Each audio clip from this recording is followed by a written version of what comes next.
Hello, everyone, and a very warm welcome to another edition of Marketing the Invisible. My name is Tom Poland, joined today by Linda Puig.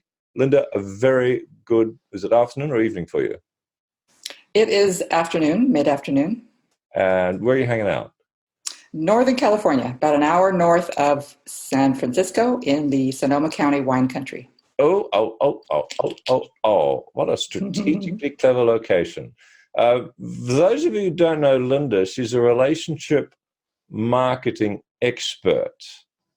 Key phrase, relationship marketing.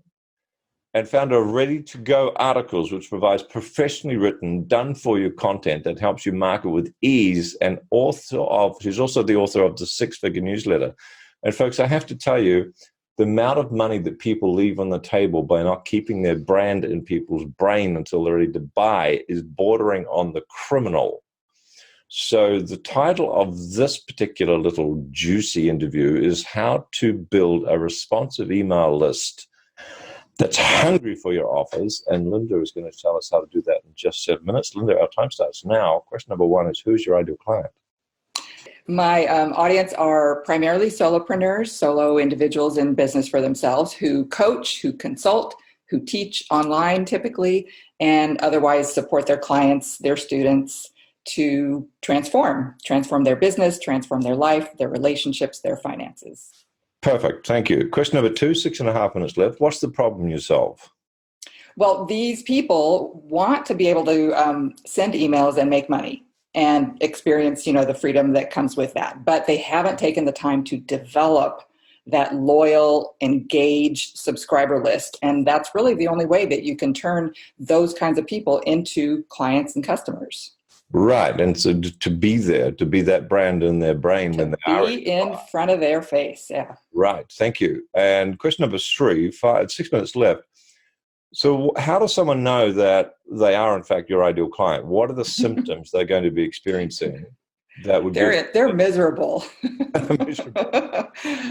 Well, they're busy seeing clients, first of all. They're busy building their business. They're busy having a life. They're busy, right? They're busy. They don't feel like they have any other time in their world to squeak out writing content to an email list, right? Not only that, they feel uncertain about what to write to, develop that really strong connection, that profitable, authentic relationship.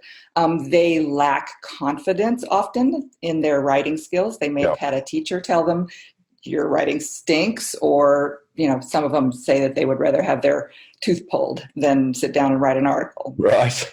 Those are the primary. It's interesting because on all the surveys I've done, the 50% of people who would love to do marketing with webinars don't do it because they don't know how to write the content. All right, so let's go on to question number four, and we've got just under 5 minutes left. People are going to be aware that they've got this problem, that they need to be nurturing their email subscribers, attracting more email subscribers, and they don't like writing newsletters. So what are some of the things that they're going to be doing that and turn out actually to be mistakes, waste of time, waste of money, perhaps? The two biggest ones are that, first of all, they don't really know who they're writing to. They haven't jumped inside the skin of their ideal client that they're attempting to attract and serve.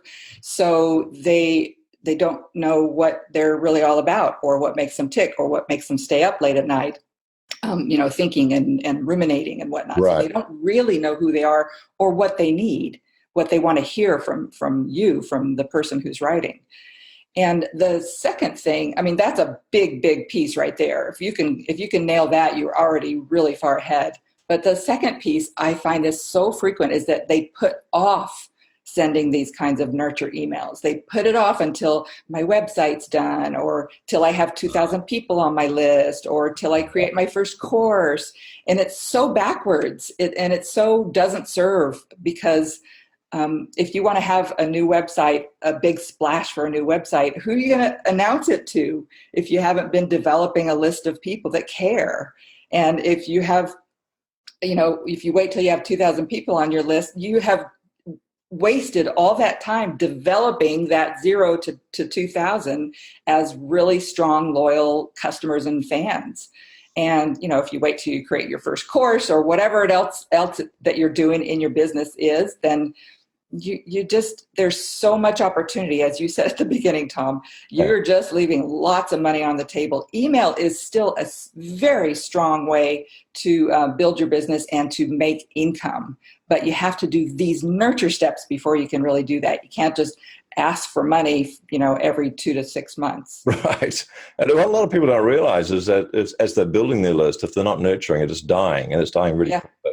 I know people have had lists of 10,000, 20,000 who haven't touched it for a year. They go back to it, no response.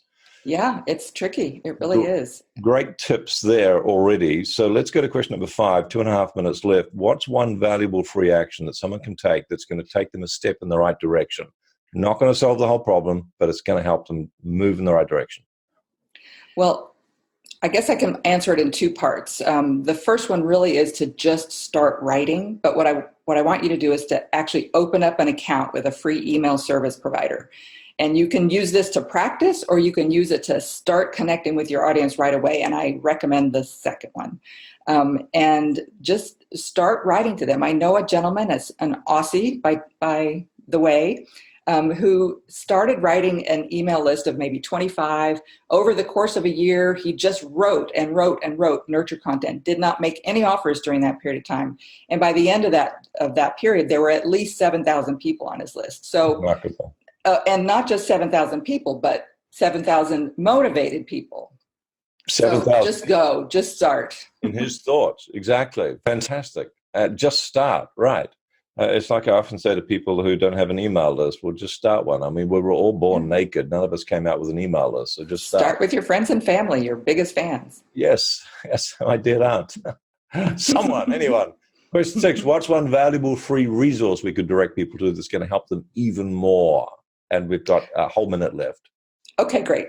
So I have a 5-day Facebook challenge coming up where you can get some daily training, daily little assignments, less than 10 minutes each. Super. Prizes. It's a week-long immersion into this notion of nurturing your list. So real quick, because we've still got another question. Where do they go? They go to 6 figurenewsletters.com/love. Oh, nice touch. Number 6, figurenewsletters.com/love. Question number 7, a whopping 18 seconds left. What's the one question I should have asked you but didn't? And the answer, please. Why should solopreneurs not be concerned with somebody else doing their content for them? And in less than 10 seconds, why not? Because it's about your audience, what they care about. They don't care whether you wrote it or somebody else, as long as it addresses their needs and their issues. And in fact, an external specialist could be actually better at tapping into what that audience wants to hear. Linda, thank you so much for your time. You're so welcome. Thanks for checking out our Marketing the Invisible podcast. If you like what we're doing here, please head over to iTunes to subscribe, rate us, and leave us a review. It's very much appreciated. And if you want to generate 5 fresh leads in just 5 hours, then check out www.5hourchallenge.com.